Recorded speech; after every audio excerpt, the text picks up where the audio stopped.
The following is a paid political announcement. Lifelong Democrat Diana Florence served for 25 years as a Manhattan prosecutor under DA Robert Morgenthau. She put criminals away, stood up for victims, and protected our streets. Now, Diana is challenging failed Manhattan DA Alvin Bragg as an independent because it's time for a DA who fights for our families, not criminals. That's why Diana has won the support of organized labor like the steam fitters, plumbers, and ironworkers, everyday New Yorkers who want a DA they can trust. Manhattan needs a DA who will do the job, prosecute crime. That's Diana Florence. Under Alvin Bragg, crime is up and prosecutions are down. Bragg doesn't prosecute crime. He plays partisan politics. Bragg failed to protect women and failed to protect workers. As a prosecutor, Diana Florence won groundbreaking convictions, fighting against corruption, domestic violence, wage theft, and daily working conditions. She's always been a partner of unions, community groups, and to cops like us. For Manhattan District Attorney, vote for Diana Florence. Diana4DA.com. Paid for by Diana for Manhattan DA.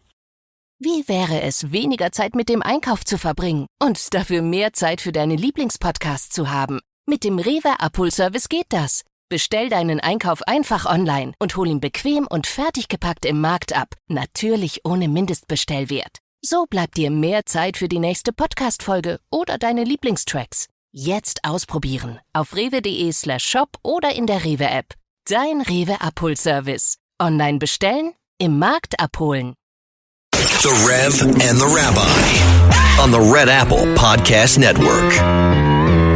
Good morning, I'm Rabbi Joseph Potasnik. And I'm Reverend A.R. Bernard. Reverend, as one from Boston, watching the Yankees play and seeing the pain of the Yankee fans, I just want to reiterate, I am here. I'm here for you. You have, this discomfort during this time, come to me. I will get you through it. Don't worry. We know what pain is. You will soothe the pain. I will. You love this, don't you? So, Rev, today we're going to spend, you and I, we'll both be guests on the program, as well as hosts. And one of the things that we've discussed off air and alluded to it on air is the symmetry between politics and religion.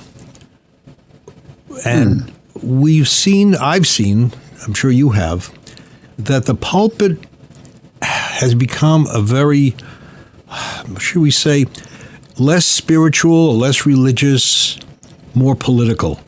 There are people who are so determined to bring their own political candidate to the pulpit as not as a formal endorsement, but I think there's a quasi-endorsement there. Let me give you one example. You have someone running for mayor in New York, Zoran Mamdani. And Yom Kippur was last week, one of the most sacred days of the Jewish year. And I see a picture being circulated, appeared in the newspapers, of Mamdani sitting with two members of the Jewish community. One elected, Jerry Nadler, the other no longer elected, and that's Brad Lander. Although wait a minute, he's still a controller, so he's out in January. And I'm thinking to myself, why? Why is it necessary to take one of the holiest days of the year and to inject any kind of, political presence in the synagogue? It's a day for introspection. It's a day for repentance, a day for forgiveness, all of that. Why the politics? Save it for another time. And then I'll bring other candidates there. It's just this particular candidate who comes into the synagogue for this. And I've seen this a number of times, and I find it very upsetting. Followed by, Mamdani's statement on October the 7th about the horror that happened in Israel, one of the most horrific days in the Jewish calendar. And, of course, he says it was wrong. He condemns it and then begins his tirade against Israel. Doesn't mention anything about how Hamas hides in hospitals and mosques and schools and therefore is responsible for the death of so many civilians. Doesn't talk about how Hamas has a death charter, glorifies death, wants people to die for its cause.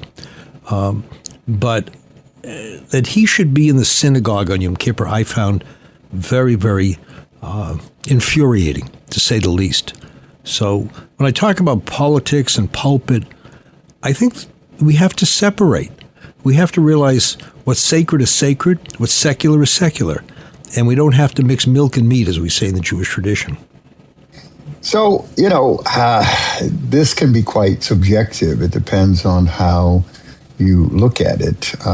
Specifically, you're talking about Mamdani, whom you don't like too much, I've gathered, coming into a high holy service. What was the context? Why did they invite him in?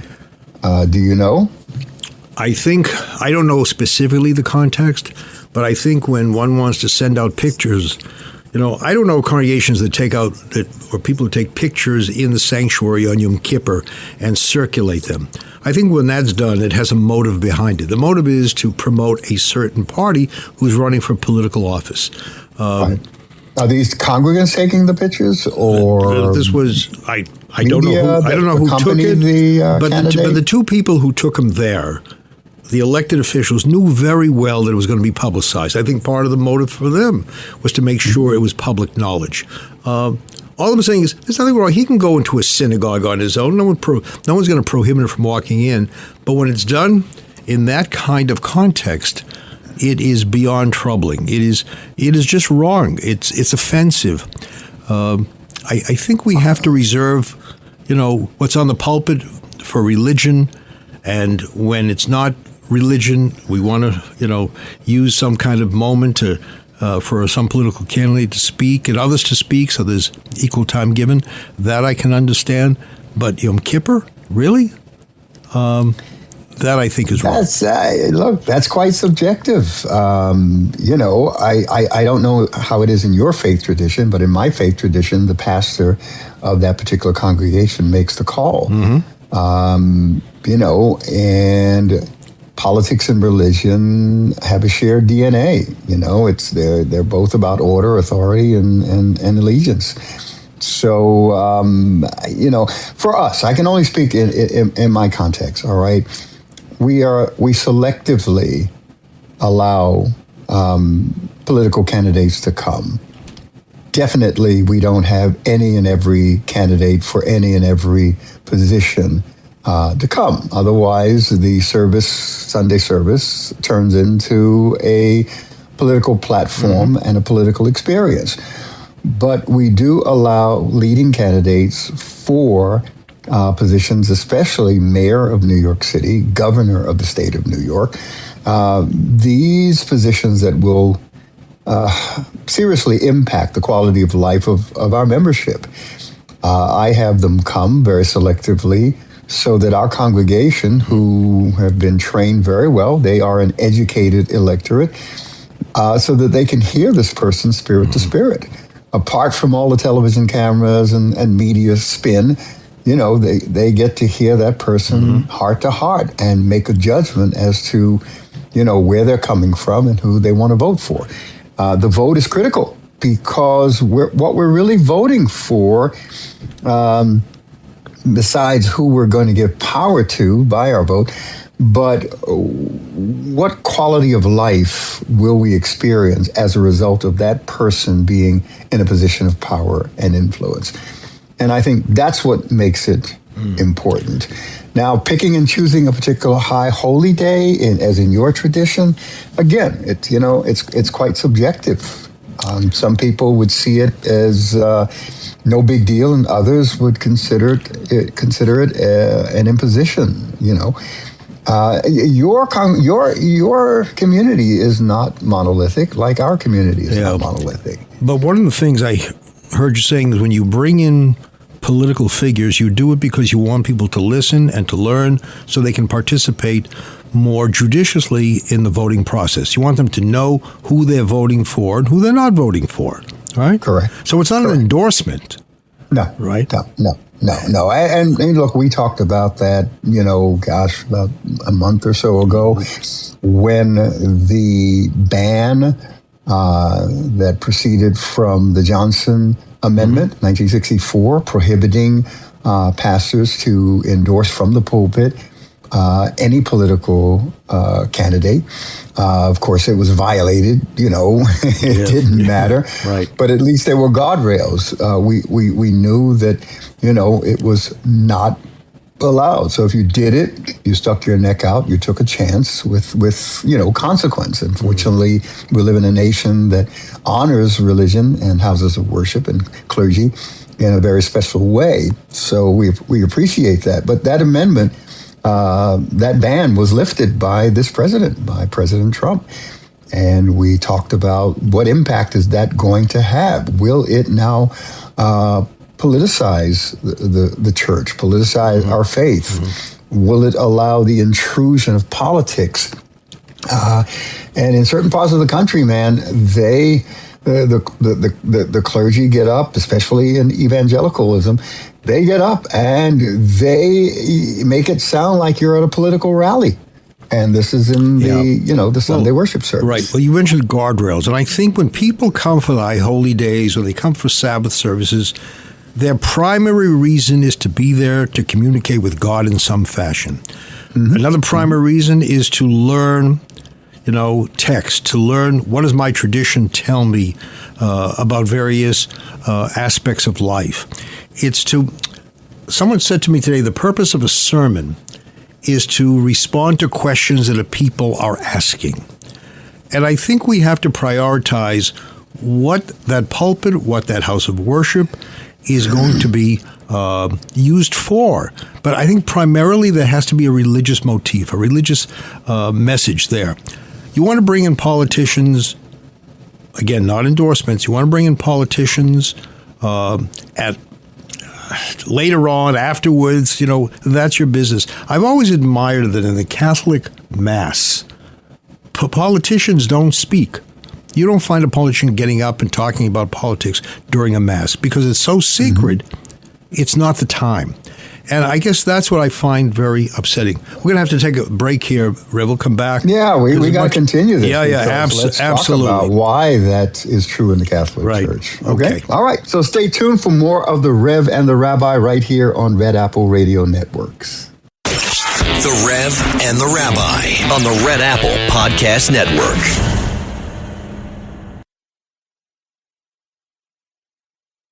The Rev and the Rabbi. Entertaining and informative on the Red Apple Podcast Network. Welcome back. I'm Rabbi Joseph Potasnik. And I'm Reverend A.R. Bernard. And we're talking about the juxtaposition of politics and pulpit. Rev, we have a statement in Jewish tradition that we ascend in matters of holiness. The bima, the altar, you ascend to the altar because of the holiness. Let me tell you a simple rule that I learned when I was back at school at yeshiva. If you have a Bible in front of you and a prayer book in front of you called a siddur, what goes on top of what? If you only have limited space, do you put the prayer book on the Bible or the Bible on the prayer book? And the answer is the Bible can go on top of the prayer book because you ascend in matters of holiness. And I look at that principle and I think that's applicable to what happens in a sanctuary. People are there for specific reasons. You want to look, you have every right to do whatever you or anybody else wants in their own house of worship. We don't have a general authority that tells you what to do. We don't have that kind of hierarchy. But I just find it wrong. And when you raise the Catholic Church, right, and you just said we have a hierarchy. That kind of hierarchy. Catholic Church has a specific hierarchy. In fact, canon law, talks about ecclesial norms, and canon law states that clerics are forbidden to assume public offices, and that entails participation in the exercise of civil power. That is forbidden. In fact, the U.S. Conference of Catholic Bishops reinforced it in a document called Forming Consciences for Faithful Citizenship. And they said our churches are not partisan places. They are houses of worship. We do not endorse candidates or political parties. So Catholicism is built around a hierarchy and a centralized government. Our faith traditions tend to be united in basic foundational beliefs, but in various expressions and each synagogue and each church can, unless it's tied to a denomination, act as an independent body. Yeah, there's much more autonomy. I get that. By the way, I remember when Father Robert Drinan, back in Massachusetts, was a public elected figure. And then he had to step down. I think there was a ruling that you can't be both a religious figure and an elected figure. But back to what, I just find, and I use the word I think I wouldn't do it. And if I wanted a politician or politicians there, I would carve out a different time for it, not as part of the sacred worship part. So you're talking about specifically Yom Kippur, right? Yom Kippur, even the Sabbath. There's a synagogue I've attended many times, and if a politician wants to come in, even if he wants to come in and talk about something that's germane to the community, we finish the service, now you can speak. There's a time for it, all right? Let me respond to that, because you're a student of Scripture and you understand the principles of hermeneutic interpretation, and one of the key principles is context. We have the Scripture, we have the text, but what is the context? Who's it speaking to? Who's the audience? What are the circumstances surrounding it? And you take in the African American church experience here. The church has more than just a religious experience or expression. The church has been the place of unity. It is the place of community, going all the way back to the African Americans' response to slavery. The church was the only place where it had autonomy, where it had dignity, where there was an elevation, deacons and church mothers and church fathers and ministers, where they experience a sense of freedom and the idea that they too, in spite of slavery and Jim Crow, etc., that they too are human beings, that they too reflect the image of God. And also, many of the parishioners in the early days of the African American church experience were illiterate. The preacher was learned. So they wanted to hear from the preacher, what God had to say about people in power, about social situations. And that hasn't changed much. In my congregation, when there's a major event that takes place in our society or in the news, my congregation is looking for me to weigh in on it. That includes, an elected official who, may become the next mayor of New York City. That's going to affect their quality of life. So they're curious. I won't endorse a political candidate, but I do want to give the 3 minutes that we have a 3-minute rule. You got 3 minutes. They usually take 5. If there's more than that, we remove them. So context is important. Very important. Look, I served a congregation for many, many years, and I always felt there's a time for prayer, there's a time for politics. Context matters much. But I know when people are coming in on a holy day, during a holy time, on the Sabbath, they're there. It's a spiritual moment for them. It's a connection to God. It's communicating with God. Save the politics for, after the service, a little bit later. It works better. I think it makes much more sense in my view, in my community. But just the whole picture sent out of a candidate, especially a candidate who has really said some very offensive things. That weighs in too. Now we're bringing out some of the layers to this, because it's not just your feeling about the principle of elected officials speaking, at the service, the Sabbath service. It's also your feelings about this particular candidate. Well, I still maintain, I think there's a place and time for political figures to present. I do think this particular candidate, who really offends people with some of the comments, and I go back to that October 7th statement, where he doesn't in any way condemn Iran for its behavior, and China, and Myanmar, and a host of places, Russia. But it's Israel, Israel, Israel. I have a great problem coming into a house of worship when you have that kind of attitude. That offends me even more. I don't think it's right with any candidate to be there during a holy period for political purposes, and I see this as a political purpose. But when someone goes beyond the respectable line, then I find it even more egregious. Well, you also use the word pragmatic. You said that they may have pragmatic reasons for allowing that to take place when it did. So the question to you, of course, is suppose this guy becomes mayor. All right. So now he's in a position of power that directly impacts you, your organizations, your congregants. Right. And then you try to you have to maintain a relationship. You got to maintain a relationship. Right. I get it. But again, we live in a world. Holiness is a prevalent word in religious tradition. And holy means to stand a little bit higher. I mentioned to you before that when we use the word holy in prayer, we elevate ourselves, on the soles of our feet. We step up a little bit. And to me, that is part of the experience of coming to a house of worship, to walk away feeling a little holier than when you walked in.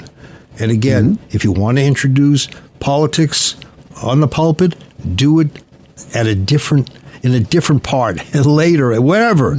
But don't make it part of the service itself. That to me is wrong. Now, people have a right, of course, to their own view of what works for their community. But I'm offended by it. I really am. And the fact that he takes certain positions is even more infuriating. That's the meat of it. That's the meat of it, because and you know that for the last 25 years in this city, I have had, specific candidates who were running for mayor or governor, stop by on a Sunday morning, because that's when everyone's gathering. Right. They're not going to come when there's only 3 people, right? And give them the typical 3 minutes so as not to take away from the whole service experience. That's the point. You segregate. It's a very small piece, You segregate a part of that morning experience, time limited, not to present a whole, political speech. I think you even tell them, we're not here to hear political speeches. We want to hear a view on an issue, right? Yeah. I tell them, look, these are the rules. You got 3 minutes. We expect them to take 5. But you're not allowed to bash another political candidate. We don't allow that. You have the opportunity to state your platform. Why should these people out there vote for you? Make your case.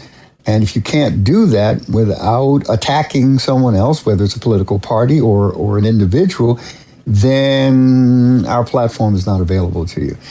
Now, look, I take heat for that, because there are those who feel it have no place whatsoever.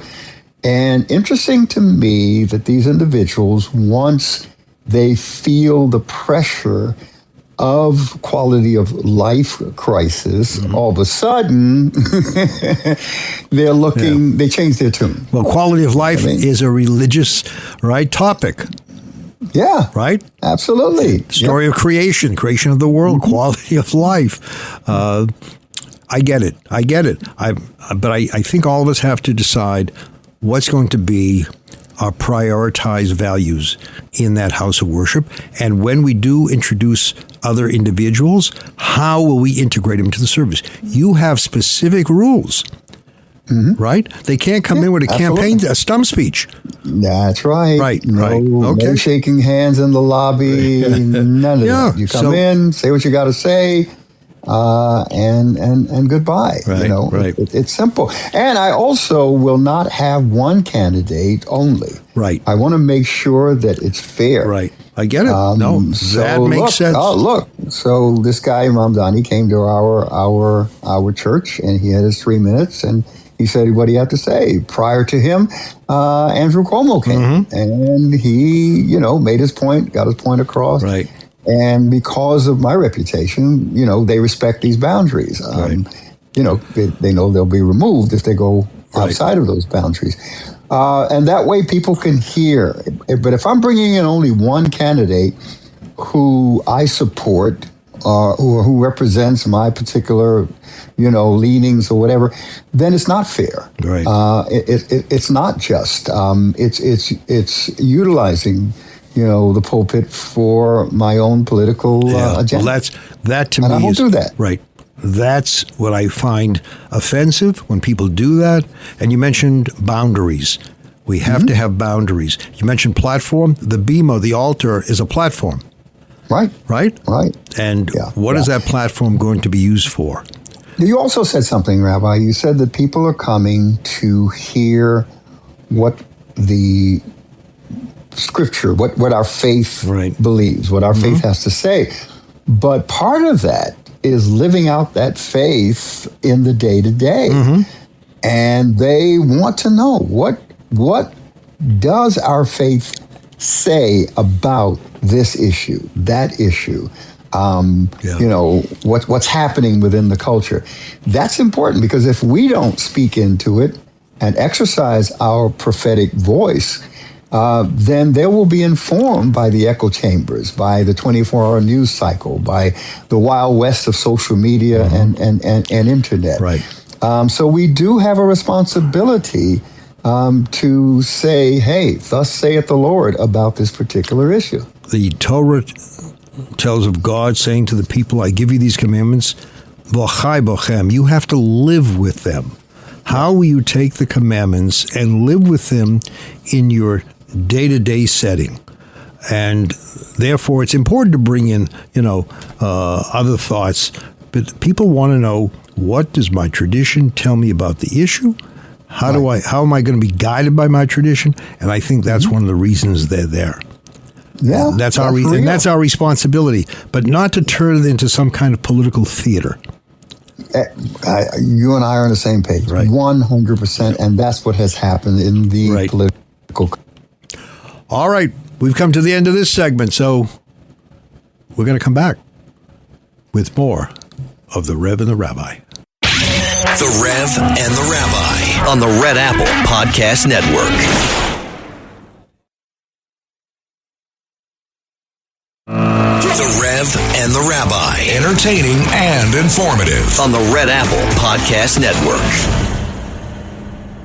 Welcome back. I'm Rabbi Joseph Potasnik. And I'm Reverend A.R. Bernard. Rev, we just said off air, clarity, moral clarity is essential. People have to know what you stand for as the preacher, as the rabbi. They also have to know, what does the congregation stand for? What is the mission of the congregation? And I like the word boundaries. There have to be clear boundaries. And unfortunately, I've seen the guardrails removed, and politics seems to take precedence over, religious practice. I don't want to be interrupted during a service because some politician has to speak. I think we have time to pray. You want to have a politician, or you want more than one politician, as you said, which is a very fine practice, because then you're in the endorsement business. But be clear. You're going to be clear. Yeah, a specific time. We bring them in as part of the announcements. Our worship is not interrupted. None of our sacred rituals are interrupted. That's we just don't allow it. Right. And once we say, this is the time you have to be there in order to speak. If they don't get there, they lose the opportunity. I'm not going to now disrupt, the sacred service as it continues because that particular elected official got there late. No, you missed the opportunity. So we're very clear in all that. But again, moral clarity. You as a leader have to know your boundaries. You have to have moral boundaries. You have to be clear to protect those moral boundaries. You shouldn't, number one, cross them, right? And you shouldn't let anyone else cross them. And if you're consistent, you establish a reputation. So, I personally have established a particular reputation. So if, we have someone come in that is not consistent with our values and where we stand, but is a, key candidate for political office that's going to influence our city or our state, our congregation knows, and those who know me know where I stand, plain and simple. They don't have to ask.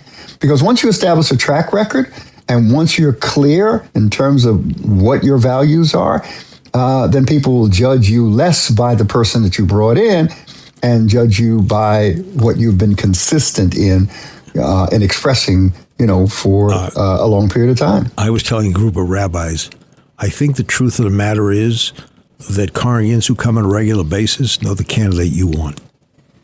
They know you well enough. I don't mean you, but I mean all of us. They've heard us so many times. They know our political inclination. They know where we're leaning. They know, I think he's supporting this guy. Or I know he's certainly not supporting this guy. So, we give a lot of hints on a regular basis. But at the end of the day, let's not lose sight. My house is a house of prayer for all people. That's what Isaiah said, right? 56, Isaiah 56. And that's what Jesus said. That's what Jesus said. And that's what Isaiah said. What John. He was quoting Isaiah. And imprinted on the entrances of many congregations. We are a house of prayer.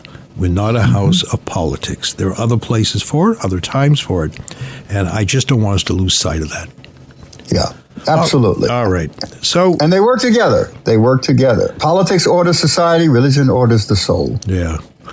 You remind me years ago when I was in the congregation, I recall, the World Series would often coincide with High Holy Days. So what would happen? People would run out. I could see them running out, to get a score. What's the score? Who's leading? And what I did was I used to have one of the custodians. He would listen to the game. And every so often, at the appropriate time, he would send me a note with the score. So I would say to the congregation, you don't have to be on edge. You don't have to run on. I'll give you the score at a certain time. We take a break, you'll have the score. And it just stopped that, that kind of distraction. Well, that's interesting because we have to compete with popular culture. Yep. With us, it's the Super Bowl, let's get rid of it. Fortunately, the Super Bowl usually takes place later in the evening, Yeah. We compete with pop culture. That's a reality. Yeah. So the past week and going into the coming week, we have Sukkot, Tabernacles. We have the 8th day of assembly, known as Shmini Atzeret. We have Simchat Torah, the rejoicing of the Torah. Very interesting. As you know, and you've been in a sukkah is a simple, fragile hut, no walls. And we say that hopefully one day when the Messiah arrives again, your tradition, we will be taught how to live together in a sukkah. It's an aspirational part of the holiday. Look forward to a day when we can really sit together. And we leave our secure building, right? We leave our homes, all the alarm devices, all of the protective gadgets we have, and we walk into this sukkah that is very fragile. And we say, this is a holiday of happiness. This is a holiday where we all belong to one another. It's a beautiful message, which unfortunately we still haven't seen in real time. But one can surely aspire to looking forward to that kind of time when we do come together. And after the 7 days, we say we enjoyed this time with God and the community so much, we're going to add on another day. So we have the 8th day of assembly. No, I'm sorry, I confused that. The 8th day of assembly is God saying to the people, you stayed with me for 7 days, stay one more day, right? Mm-hmm. Mm-hmm. After the 8th day, we say we enjoyed God staying with you. We want to add another day, the rejoicing of the Torah. So we have the 7th, the 8th, God says, stay with me a little longer. And then the 9th, so to speak, Simchat Torah, saying we want to stay long because we enjoyed the 8 days so much. In every religion, there tends to be symbolism, types and shadows of things, especially in our Judeo-Christian faith and in your Jewish faith. Mm-hmm. What does the fragility of the tent mean? What does that mean? What does it symbolize? I think the it's fact that very you simple. Get into a structure that's fragile. And when you're in that tabernacle, you can look up because you have a covering, but it's porous. You can see through it. You see the stars. You can see the heavens. And what we're saying is life is fragile, and you need to have security provided by God watching over you, and security in being surrounded by people who want to be with you. So real security is found in faith in God and faith in one another. It's a very, very, people look forward to it. And you see it, in many neighborhoods, you see a multiplicity of sukkot, of tabernacles, and you invite guests, you invite people into the sukkah. I think you joined us a few years ago when we had the cardinal and you and others sitting in the sukkah together. I remember the cardinal stood up and said, "This is my first time ever, being in a sukkah." And I said, "With all due respect, Cardinal, I think there's some members of my faith who could say the same thing." But we. So the roof is uncovered, but there are no windows. No windows. So you can look up to God, but you can't see to your right or to your left of your neighbor. Well, you can. You can have you can see outside. You can see outside. Some depends on what it is. But what you can definitely see are the people sitting around the table, because it's a mitzvah. It's a meritorious deed to invite people into the sukkah to sit with you. Okay. So what's the purpose of all these holy days and religious festivals? Why? The question is raised in Jewish tradition, why are all the commandments given? Why do we have to have 613 commandments? And the answer is to make us better. And I think holy day followed by holy day, the plethora of holy days, so to speak, gets us to think about, where are we going? What is our journey? Are we rising or are we sinking? And hopefully by having these holy days and being in the presence of community, in the presence of the Almighty in the service, I think we recognize that, there's beauty in this. There's a necessity to be together with others. We can't go it alone. We're going to take a break here, Rev, and then we're going to come back with more discussion. Okay, so stay tuned for more of the Rev and the Rabbi right here on Red Apple Radio Networks. The Rev and the Rabbi on the Red Apple Podcast Network. The Rev and the Rabbi on the Red Apple Podcast Network.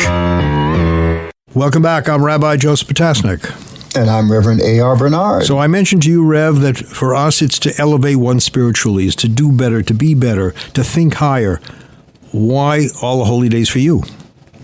Well, for us, holy days and festivals, and we have them throughout the year, they're God's way of saying, don't let life become so routine that you forget what's eternal.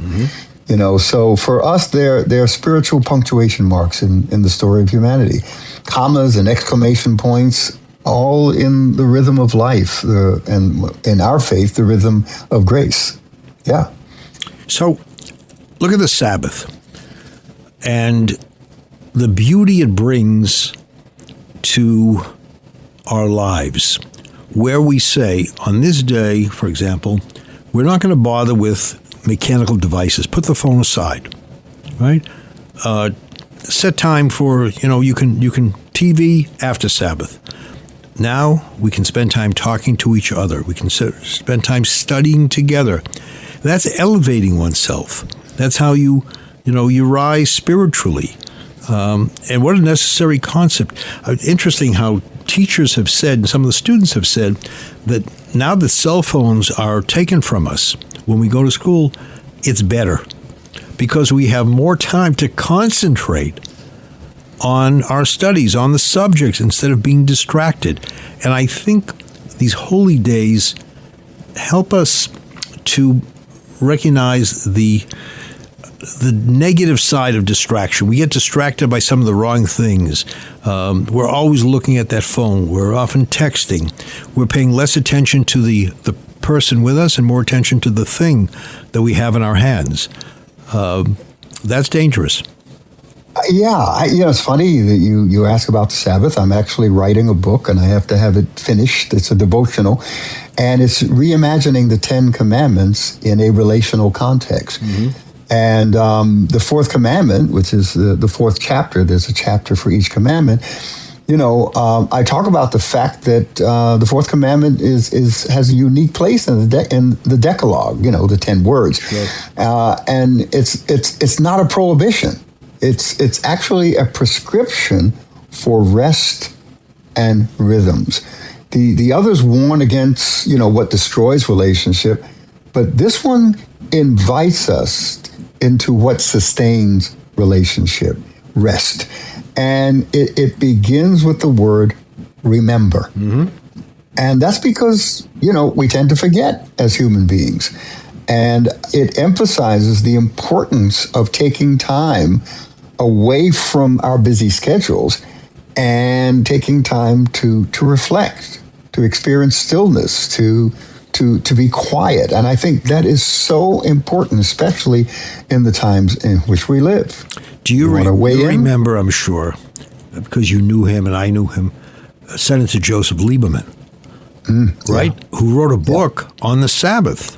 And here was someone in the public arena who spoke about on the Sabbath day how he looked forward to family and faith and doing the things that he couldn't do because of distraction. And remember, one of the questions was, Senator, you're running for vice president, how will you operate with the kind of restrictions you have on the Sabbath? And he said, look, there are people with me. If, God forbid, there's something that I must respond to, that will take precedence. There's some catastrophe, I will be there. But people will notify me. And I remember it was Al Gore who said to him, Senator, on the Sabbath you don't travel. You can stay at my house because it's closer to the White House, right? And which was a great statement about America.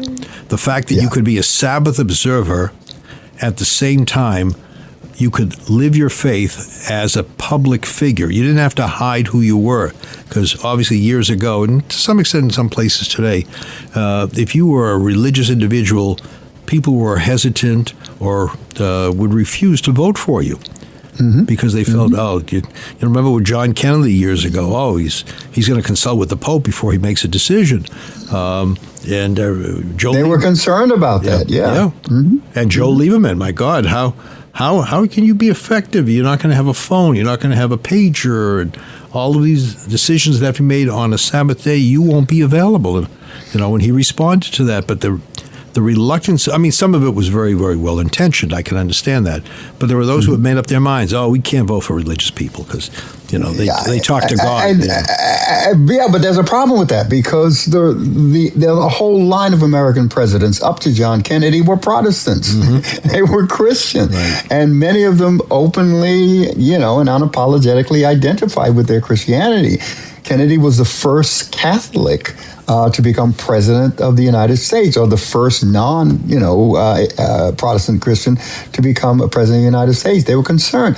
When I think about the Sabbath, God rested, right, on the seventh day. Right. But not because he was tired. Right. It was because, he was trying to establish a work-rest rhythm in our age of constant connection. This commandment is the most radical because we're enslaved, Rabbi, to productivity, performance, and pressure. And the devices that we have in our pockets, they never stop reminding us that the world is still moving and we must keep up. So, if we don't shut it down, we become so consumed that we forget and begin to measure our worth by productivity instead of our humanity and our relationship to God. I think that's so important. I remember years ago, a member of the clergy said to me, you know why clergy don't go on vacations too often? Because they don't want the congregation to realize they can run it just as well without them as with them, right? And I said, well, that may be true in some congregations, I guess, but not in all. However, there is something to be said because we have this, not only are we enslaved, I think it comes with a mentality that if we're not there, it's not going to happen. It's not going to get done. Life is going to stop if we're not there. And then you realize, you know what? You can turn off the device and life continues in a positive way, and then you can pick it up again, at the end of the Sabbath. And nothing's been lost. You're regenerated, but nothing has been lost. Look, that's the idea. We've got to stop producing for one day and let the world run without us for one day. And it won't fall apart. It won't die. But, an interesting thing, Rabbi, you think about it, because underneath all of this busyness still lies a spiritual hunger. We long for stillness, quietness. We long for space to remember who we are apart from what we do. And the Sabbath breaks the tyranny of that perpetual motion. It teaches us to live from wholeness rather than hurry. And I talk about this in the book because when we stop working, we acknowledge that we're not God. When we rest, we make room for the real God, who is the sustainer of life. And these things are so important to us to practice on a daily basis. One of the reasons, and I'm speaking as a Protestant, one of the reasons that for the wearing of the yarmulke is to have you recognize that there is someone above you. You're not the final answer. There's someone you're accountable to. You and I were talking last week, and we were going to do a program on it, on the relationship between religion and physical and mental health. And I think there is a direct, it's been shown in a host of studies, there's a correlation between spiritual wellness and physical and mental wellness. That where you do practice a lot of these commandments and you disconnect from the device, you eat foods that, are healthy for you, all these things which you can find, rooted in the Bible, it increases the years of life and the life during the years. I think we've come a long way, and again, kudos to the millennials and the Gen Z. Their generation has really helped to remove the stigma associated with mental health, because in our faith tradition, man, too often, if you had a mental health problem, it was a sign of spiritual weakness, a lack of faith, moral failure. In some extreme context, it was spiritual oppression. But that has changed, and now we see this integration of theology and psychology, this understanding that the two work together. And that's hopeful, because the millennial generation has the highest rate of suicide than any generation in the history of our nation. And I think our world, definitely I know in America. And that says a lot, that we have to think about soul care and mental health care. Isn't it interesting that very often people look at religious figures as being antiquated? You're old-fashioned. That isn't. And then when you delve a little deeper, you recognize that many things being done today are really rooted in religious tradition. Yeah. Right? Yeah. So go to the sources, look at what you have, look at what your traditions offer, and that's why going to a house of worship on a regular basis is something that nourishes the soul, nourishes the body, and enriches your life. Rabbi, there are data points now that shows that faith and belonging to a spiritual community becomes a protection for mental health. It shows that, reduced rates of depression and suicide are evident in communities of faith. There's the greater resilience in adversity because they have a sense of meaning and purpose through their faith. So, there is empirical evidence that shows the role of faith in addressing the issues of mental health and the trauma that goes with it. So we've come to the end of the program. You remember that commercial? Don't drink while you're driving. The life you save may be your own. Maybe your own, right? Yeah. Maybe we could now add that. Go to house of worship. Go pray. The life you save may be your own. Ooh, And with that said, God bless. And tune in next time for another episode of The Rev and the Rabbi. Thanks for listening to The Rev and the Rabbi. You can hear The Rev and the Rabbi Sunday mornings at 7. If you like the podcast, share it with your friends and listen anytime at WABCRadio.com and download the WABC Radio app. Hit that subscribe button on all major podcast platforms. Plus, follow WABC on social on Instagram, TikTok, Facebook, and X. See you next time for a new episode so you never have to wonder. What the heck is going on here? The following is a paid political announcement. Lifelong Democrat Diana Florence served for 25 years as a Manhattan prosecutor under DA Robert Morgenthau. She put criminals away, stood up for victims, and protected our streets. Now, Diana is challenging failed Manhattan DA Alvin Bragg as an independent because it's time for a DA who fights for our families, not criminals. That's why Diana has won the support of organized labor, like the steam fitters, plumbers, and ironworkers, everyday New Yorkers who want a DA they can trust. Manhattan needs a DA who will do the job, prosecute crime. That's Diana Florence. Under Alvin Bragg, crime is up and prosecutions are down. Bragg doesn't prosecute crime. He plays partisan politics. Bragg failed to protect women and failed to protect workers. As a prosecutor, Diana Florence won groundbreaking convictions, fighting against corruption, domestic violence, wage theft, and daily working conditions. She's always been a partner of unions, community groups, and to cops like us. For Manhattan District Attorney, vote for Diana Florence. Diana for DA.com. Paid for by Diana for Manhattan DA.